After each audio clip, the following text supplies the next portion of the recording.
ఆవు అర్థానికి ప్రత్యేక. ఆవు అంటే పాడి పరిశ్రమ, ఒక ఆవే కాదండి, గేదెలు అన్నీ వస్తాయి, పశుజాతి అంతా. ఇవాళ పాడి పరిశ్రమ లేకపోతే పరిశ్రమే ఉంది, పాలు పెరుగు వెన్న ఎలాగ అంచేది. ఆవు ఆర్థికం, అర్థపురుషార్థం.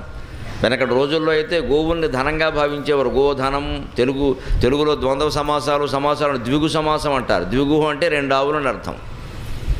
ద్విగుహు అంటే 2 ఆవులు, ద్వౌ గావో ఎస్య సహా ద్విగుహు అని అర్థం. 2 ఆవులు కలిగిన వాడు అంటే 2 ఆవుల్ని ఈవేళ మనం 100 రూపాయల నోటు ఎలా అనుకుంటాం అలా భావించేవారు. 2 ఆకులు ఇస్తే 100 రూపాయలకి ఏ వస్తువు వస్తుందో ఆ వస్తువు వచ్చేది. అప్పట్లో ఈ కరెన్సీ లేదు.